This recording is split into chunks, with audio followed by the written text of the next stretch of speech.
गरीदा, आपको लगता है कि हुकूमत ज़रूरत से ज़्यादा अपने आप को खुद मुश्किलात में डाल रही है? कि मतलब एक अपनी एक विजन जो है उनका सबसे इम्पॉर्टेंट जो होना चाहिए उसमें नियर फ्यूचर में वो यही है कि आवाम को रिलीफ दिया जाए, लेकिन ये मतलब लेफ़्ट राइट सबके साथ सींग फंसाना और निकल पड़ना, तो आपको क्या लगता है कि ये इनको जो आवाम को रिलीफ देने की कोशिश कर रहे हैं उसमें ये मुश्किलात नहीं डल जाएंगी? बहुत शुक्रिया ज़मीर हैदर साहब। मैं बड़े पेशेंस के साथ ये डिबेट सुन रही थी, इंतजार कर रही थी काफ़ी देर से कि आप कब मेरी तरफ इस डिबेट में आते हैं और मैं भी इस डिबेट का हिस्सा बनती हूँ। लेकिन जो आपका सवाल है इसके दो एस्पेक्ट्स हैं। एक तो है कि हुकूमत का जो पहला काम है, जो प्रायोरिटी होनी चाहिए आवाम को रिलीफ की, गवर्नेंस की, वो हमें इस वक्त मिसिंग नजर आती है। अगर हम ये कहें कि मिस गवर्नेंस नहीं भी है, या अगर हुकूमत ये क्लेम करती है कि जी बैड गवर्नेंस नहीं है, मिस गवर्नेंस नहीं है, तो हम कम से कम ये कह सकते हैं कि मिसिंग जरूर है गवर्नेंस। बिजली के बिलों को आप देख लें, गुर्बत का रेट आप देख लें, गुर्बत की शरह आप देख लें, मिडिल क्लास तबका किस तरह से पिस रहा है, वो मामलात आप देख लें। अब तो तनख्वाहदार तबका जो है वो भी जिस तरह से पिस रहा है वो आप देख लें। अनएम्प्लॉयमेंट का रेट आप देख लें, इकोनॉमिक अनसर्टनिटी है, ये सब चीज़ें अपनी जगह है। मुल्क में इंडस्ट्री बंद हो रही है, कराची के ताजिर हों, पंजाब के ताजिर हों, खैबर पख्तूनख्वा के एक्सपोर्टर्स हों, जहाँ के भी लोग हों, पूरे मुल्क में इस वक्त इकोनॉमिक बेचैनी मौजूद है। तो यहाँ पे हुकूमत की जो मिसिंग गवर्नेंस है, खासतौर पर फेडरल गवर्नमेंट की, वो नजर जरूर आती है। आपको हुकूमत ने, आपको अवाम ने हुकूमत करने इसलिए नहीं भेजा कि आप रिलीफ पैकेज देते रहें या आप एक भीख या आप एक खैरात देते रहें। आप अवाम से ये वादा करके आए थे कि जी हम आपको इतने यूनिट बिजली मुफ्त के दे देंगे, हम बिजली सस्ती कर देंगे, हम महंगाई खत्म करने के लिए बड़े जबरदस्त इकदाम उठाएंगे, जो कि कम हुई है। 38% से इस वक्त 11-12% पे आ चुकी है। लेकिन उसके साथ साथ जो अनएम्प्लॉयमेंट का रेट बढ़ रहा है, जो इकोनॉमिक एक्टिविटीज इस वक्त बिल्कुल फिजल आउट हो रही हैं, बहुत डाउन ट्रॉटन है, बहुत इस वक्त रेट उनका बहुत स्लो है। तो वो काउंट करता है कि आपके लोगों में पैसा कमाने की, लोगों में रोजगार कमाने की सकत कितनी है। अगर महंगाई फिर भी उसके बावजूद कोई किसी बंदे को अगर दिहाड़ी नहीं लग रही है, 200 की, 500 की, 1000 की, 1500 की, अगर रोजाना डेली वेजेस है, उसको नहीं मिल रहा है ये रोजगार, तो वो क्या करेगा? चाहे आप गुर्बत की सतह 11% पे ले भी आए हैं, 12% पे ले भी आए हैं, 38% पे, पर उसके लिए तो बहुत ज्यादा है। ये चीजें, ये मसाइल हैं पाकिस्तान में।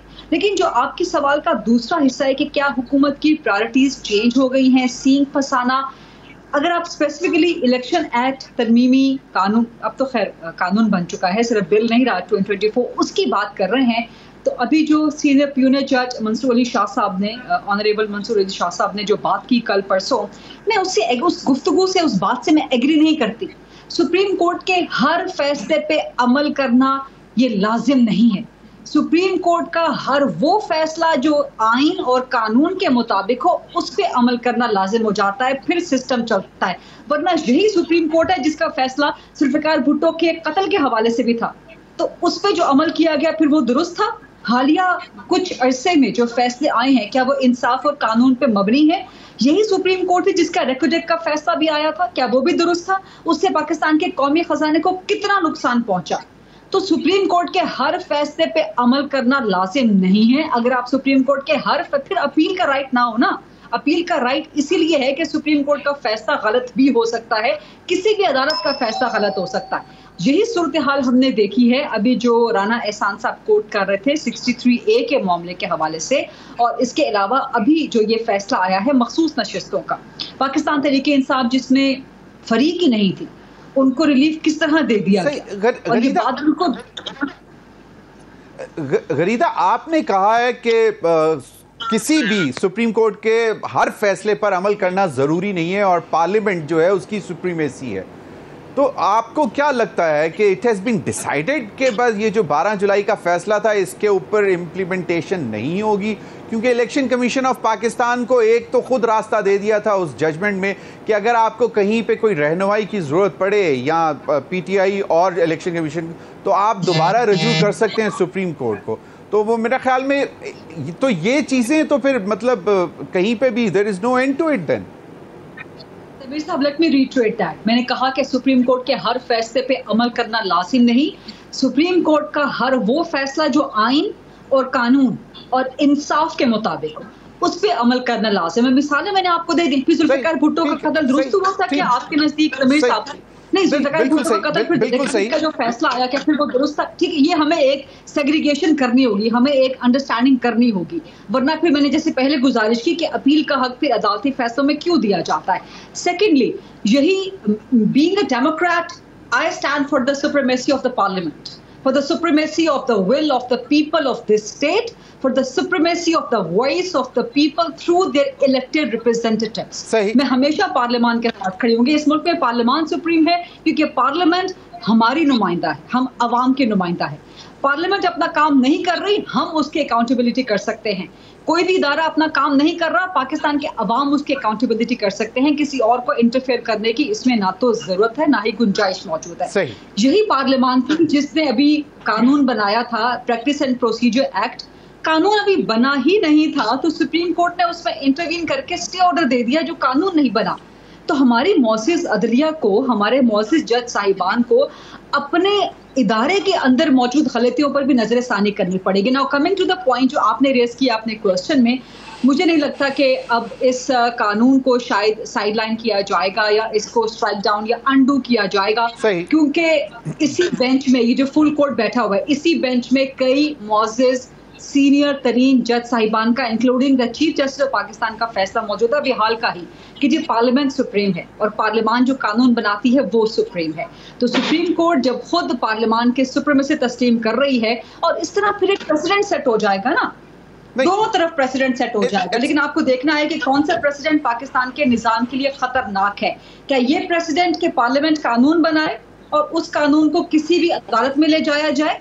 पाकिस्तान तरीके इंसाफ दुरुस्त होगी, लेकिन उस कानून को चैलेंज करने का फोरम पार्लियामेंट ही है, उस पर पार्लियामेंट में डिबेट करें। ये दो मुख्तलिफ चीजें हैं ना गरीदा फारूकी, इस पर आगे भी बात करेंगे, क्योंकि आपने कहा कि एक तो ये कि मतलब हर फैसले पर अमल करना लाजिम नहीं है, उस पर भी बात करेंगे। गरीदा, एक आज शेख रोहेल असगर साहब की मैं स्टेटमेंट देख रहा था, उन्होंने कहा कि अगर नवाज शरीफ साहब खामोश रहे तो पार्टी को डबो देंगे। कुछ खामोशियाँ बड़ी तशवीशनाक हो जाती हैं कि यार व्हाट इज़ द रीज़न खामोशी है। पहले बिलावल साहब के हवाले से भी आ रही थी, फिर वो आए पार्लियामेंट में तो उन्होंने बाकायदा तौर पर कह दिया कि जनाब अदलिया जो है वो चाय के कप में जो तूफ़ान था उसको बाकायदा एक उन्होंने सुनामी बना दिया। नहीं, बिलावल भुट्टो के साथ मेरा ख्याल है कि नवाज शरीफ का कंपैरिजन करना उनकी खामोशी के हवाले से या उनके ऑफ द ग्रिड होने के हवाले से, वो चेयरमैन है पीपल्स पार्टी के और प्रेसिडेंट हैं पीएमएलएन के मियां नवाज शरीफ साहब। मैं इसलिए बात कर रहा था कि सीनियर लीडरशिप की खामोशी जो है वो फिर बहुत सारी चीज़ों को हवा देना शुरू कर देती है कि क्या वजह हो सकती है। जी, अगर मेरा आर्ग्यूमेंट आ जाए, नवाज शरीफ तो पिछले कई सालों से ऑफ द ग्रिड है ना, ऑफ द स्क्रीन है, वो बिल्कुल मंजरनामे से गायब हो चुके हैं। लग रहा है कि उन्होंने हाथ खड़े कर दिए। और जो शेख रोहेल असगर ने कहा है, आप देखें ना, पार्टी की बड़ी बड़ी लीडरशिप, आसिफ किरमानी हो, शाहिद खान अब्बासी हो, मिफ्ता इस्माइल हो, कोई उनको मनाने के लिए या उनके रेजोल्यूशन करने के लिए उनके डिफरेंसेस का तैयारी नहीं था पार्टी के अंदर। पार्टी के अपने अंदर की पॉलिटिक्स, पीएमएलएन के अंदर की पॉलिटिक्स बहुत नुकसान पहुंचाया है। तो मैं, जो शेख रोहेल साहब कह रहे हैं ना कि पार्टी को डबो देंगे, मैं समझती हूँ कि मुस्लिम लीग नून नवाज शरीफ की खामोशी की वजह से आधी डूब चुकी है। अब सिर्फ आधा धड़ उसका ऊपर का रह गया है बाकी। लेकिन आप देखिए कि कोई लाहौर के अंदर, फॉर एग्जांपल मैं आपको बताती हूँ कि जब नवाज शरीफ के ऊपर से केसेस खत्म हुए ना, जब वो पाकिस्तान में मौजूद थे, पाकिस्तान में आ चुके थे और तमाम केसेस से उनकी बरियत हुई थी, ये इलेक्शन से मेरा ख्याल है कि चंद हफ्ते पहले की बात है। लाहौर में कोई जश्न नहीं था लाहौर में। लाहौर विच यूज्ड टू बी द गढ़ ऑफ पीएमएलएन, कि जो नवाज शरीफ का अपना जंपल है, जो कि सियासी गढ़ रहा है, वहां पे आप इमेजिन नहीं कर सकते नवाज शरीफ का अपना हल्का खामोश पड़ा हुआ था।